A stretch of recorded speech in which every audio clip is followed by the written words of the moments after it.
Fala nação, excelente domingo. Estou aqui trazendo mais um vídeo no canal com essas últimas informações aí do Mengão, principalmente em referência a essa campanha ruim aí no Campeonato Carioca da equipe sub-20, que deixou agora uma grande dúvida se o Flamengo vai usar ou não a equipe principal nessa reta final dessa primeira fase aí do Campeonato Carioca, até porque a classificação do Flamengo no campeonato não está nada legal. Enfim, estou trazendo um corte com essas informações. Inscreva no canal, deixa seu like, se quiser deixar a opinião de vocês aí nos comentários e vamos com o vídeo. Tá em quinto lugar.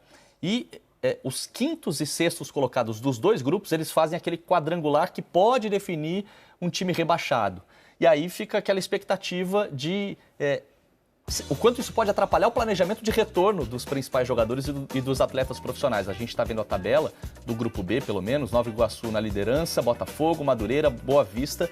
E aí os dois times que hoje, se o campeonato terminasse agora, é uma outra frase também que eu acabei de inventar, né? Se o campeonato terminar hoje, Flamengo e Maricá joga hoje ainda, que está ali Maricá atrás do Flamengo. Ó, tem um jogo só, tem 2 jogos a menos. O Flamengo, aliás, é o único que tem ali esses 3 jogos, né? Porque teve uma rodada antecipada. O jogo da quinta rodada, por causa da Supercopa. Exatamente, que vai ter contra o Corinthians. Pensando lá na frente, né, na disputa da Supercopa. Então, o Maricá vencendo pode sair dessa situação incômoda, mas hoje Flamengo e Maricá participariam desse quadrangular. Você acha que isso pode acelerar o retorno dos profissionais? Pode, mas não deveria, né? Mas sabe aquela coisa, se correr o bicho pega, se ficar o bicho come? Se o Flamengo tem um planejamento para que esses jogadores titulares, os principais, que apresentaram depois, né, terminando as suas férias, que eles retornassem mais para frente, esse planejamento deveria ser respeitado. Agora, por outro lado, você começa com o time sub-20 e em 3 jogos faz um ponto só, começa a correr risco, talvez você tenha que mudar esse planejamento. Sim. Eu tenho certeza que é esse pensamento do Flamengo. Quais são as prioridades? Campeonato Brasileiro, né? A Supercopa, que é o jogo no dia 1º de fevereiro contra o Corinthians, e depois as outras competições, Libertadores, Copa do Brasil, etc. São prioridades em relação ao campeonato estadual. Não que o Flamengo largou e não está nem aí para o estadual, mas existem as prioridades, todos os clubes têm. Então o Flamengo deveria seguir isso. Mas está correndo risco de rebaixamento. Sinceramente, não vejo a menor possibilidade de o Flamengo... Ela existe, mas eu não vejo a menor possibilidade.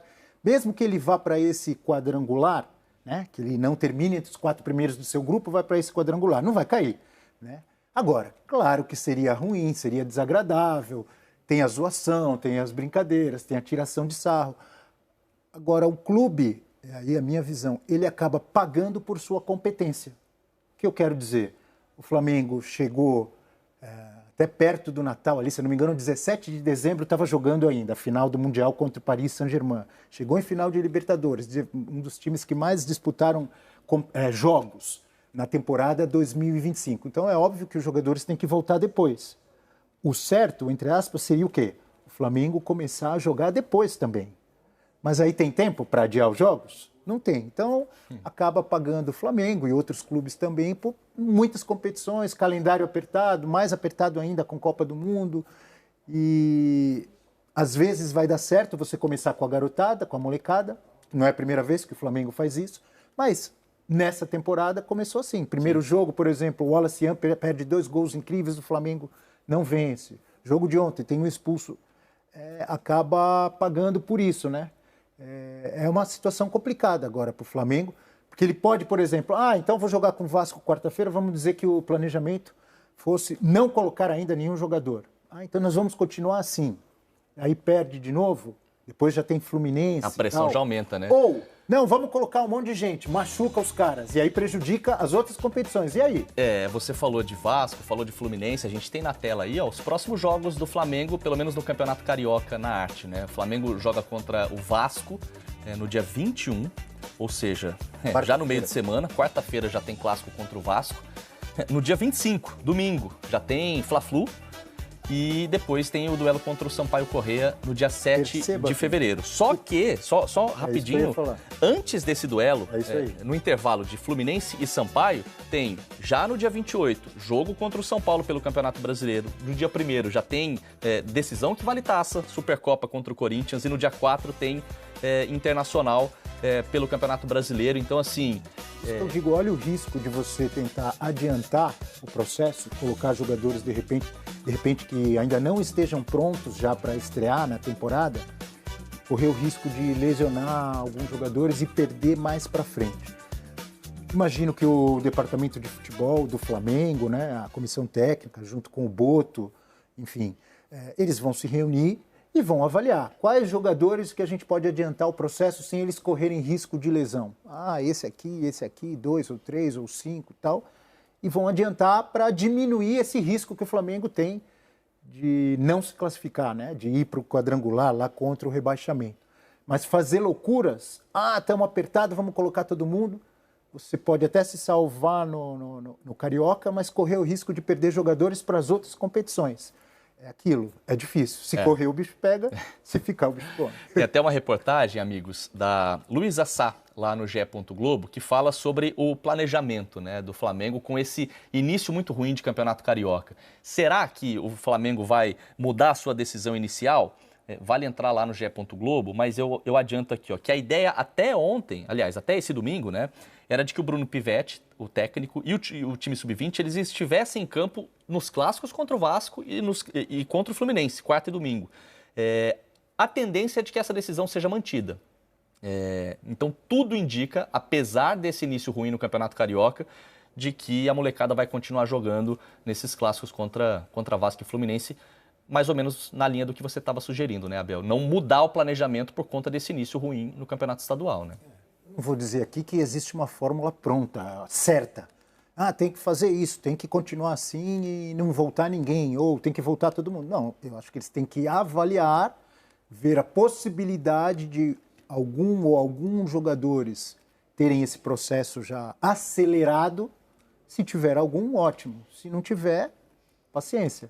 Se tiver que disputar o quadrangular lá para frente, vai disputar, mas não vai cair o Flamengo, né? Sim.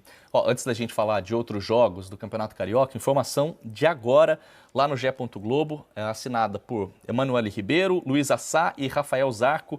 O zagueiro Iago tá de saída do Flamengo, vai para o Orlando City dos Estados Unidos. Mais um jovem sendo negociado, a gente vê dia sim, dia não. Fez um gol, se não me engano, no primeiro jogo. Fez um gol. Foi importante também na última temporada, né, na conquista do Mundial Sub-20. Barcelona. Exatamente. Bom jogador. E é mais um jovem saindo de maneira precoce, talvez, Abel? Sim, mas a gente sabe que com o investimento que tem o Flamengo, com o pensamento de futebol que tem o Flamengo, de investir pesado, trazer jogadores, inclusive do futebol europeu para cá, esses garotos, por melhores que sejam, dificilmente vão ter uma oportunidade. Até de estar no elenco profissional, são pouquíssimos. Me coloco no lugar do jogador também. Surge uma proposta dessa, não que seja bom sair do Flamengo, nunca é bom. Mas vai jogar. Vai jogar, exatamente, vai jogar, vai ter oportunidade, de repente vai ganhar mais, né? Então, o jogador tem que avaliar junto com sua equipe, seu staff, como dizem hoje, e se for bom para o jogador, ele tem que ir. Mas nunca é bom jovens, revelações de grandes times, irem embora tão cedo do futebol brasileiro. Tomara que dê tudo certo para ele. Você falou de staff, rapidinho, um pitaco sobre Bruno Pivetti. Um cara que já estava consolidado na Série B do Campeonato Brasileiro, né? Foi muito bem no Operário, campeão estadual, jogando no time profissional do Operário e assumindo outras equipes da Série B. Ele faz um movimento de assumir o Sub-20 do Flamengo. Como é que você vê? Porque ele veste uma camisa mais pesada, mas ele volta a trabalhar com a molecada do Sub-20 e num contexto muito ruim de Campeonato Carioca, onde você escala a molecada para jogar contra profissionais, o time não começa bem. Como é que você vê esse movimento, Abel? Essa particularidade que você citou agora, de escalar o Sub-20, os garotos, para o campeonato estadual, é uma parte bem pequena da temporada. Sim. O restante da temporada ele vai lá trabalhar nas competições e principalmente na revelação de jogadores, que também é um trabalho que eu acho que quem gosta é prazeroso, você trabalhar com a base, você ajudar o jogador na formação, ensinar, orientar. E aí é uma escolha muito pessoal dele. Você disse, ele estava bem dirigindo times de Série B, etc e tal. Seria um retrocesso? Eu não vejo como um retrocesso. Difícil falar em retrocesso quando o assunto é Flamengo, né? Não, então, é isso que eu estou dizendo, não é retrocesso. Mesmo que, óbvio, se fosse num time menor ou num time pequeno, normalmente você vai pensar, o cara já estava no profissional, volta para a base, a não sei que ele goste muito. além da projeção do profissional, tem a questão financeira, que Claro, paga melhor. sem dúvida. Né? Paga melhor. Mas nesse caso, ele veio para o Sub-20, mas ele veio para o Flamengo. Não tem nem o que dizer, né? Não tem como discutir, né? Quando chega uma proposta como essa, é difícil dizer não, né? Feira tem clássico, Flamengo e Vasco no Maracanã, com possível retorno do time principal. Se bem que o time principal está sendo cotado para voltar só no início do Campeonato Brasileiro, no dia 28 de janeiro. E não agora. Mas com essa pindaíba aí do que está acontecendo com o Flamengo, pode ser que a cavalaria tenha que voltar, né? É complicado por conta do regulamento, que é óbvio, do Campeonato Carioca. Falando do jogo de ontem, eu via, eu sei que a torcida do Flamengo, assim como a do Corinthians, Palmeiras, São Paulo, enfim, tem uma força nacional. O Carbone, ele é zagueiro, gente. O Johnny, lateral esquerdo do Sub-20, se machucou, ele foi improvisado ali pro jogo, começou jogando. É diferente o time. E os meninos do Volta Redonda correm. O MV é um moleque rápido. Ele deu 2 botes ali que normalmente o zagueiro não dá ali atrás. Mas ali na lateral, meio improvisado na esquerda, acabou sendo expulso com 11 minutos. A gente vê burro velho acontecendo isso em final de campeonato, inclusive. Sendo expulso com 5, 10 minutos. Então não dá pra crucificar o menino. Inclusive, o Flamengo tinha que ter perdido um jogador na final da Libertadores. Não me lembro. Não lembro. Então eu lembro do Botafogo, que teve o Gregor Flamengo, expulso. Mas eu lembro. O Botafogo na final contra o Galo teve o Gregor expulso com 5 minutos e o Botafogo foi lá e atropelou o Galo assim mesmo. Agora o jogo, mesmo com o Sub-20, o Flamengo começou o jogo bem, teve um gol anulado. Aí logo depois da expulsão é difícil, 11 contra 10, início de temporada, os meninos de Volta Redonda, eles jogam muito, é um time muito bom, é um time que corre muito, muito bem treinado, ficou difícil de segurar. Acho 3-0 foi até demais, porque o jogo, mesmo o Flamengo com a menos, foi ali meio que equilibrado. Foi. E essa testada do Rafael também, um negócio quase da marca do pênalti, muito feliz, um golaço. E aí falando do time principal, falava-se na volta só no Campeonato Brasileiro, Isso, que é março ainda. Foco na Super... Como é que é? Supercopa do Rei. Supercopa do Rei, dia 2 de fevereiro, dia 1º de fevereiro. Mas eu acho difícil, Glenda, porque o Flamengo se colocou numa condição ruim. Lembrando que o Flamengo, diferentemente dos outros times, já tem 3 jogos, porque antecipou a 4ª ou a 5ª rodada contra a Portuguesa. E o Flamengo precisa vencer. Aí pega o Vasco agora. E no final de semana o Fluminense toma 2 pancadas. Não, já era. O Flamengo fica com 1 ponto, aí não sai mais. Não sai mais. Se o Flamengo pega Vasco e Fluminense e perde, já era. Vai pro quadrangular do rebaixamento do Campeonato Carioca. Parece sobrenome de rei, né? Parece faltou Leopoldo III no final.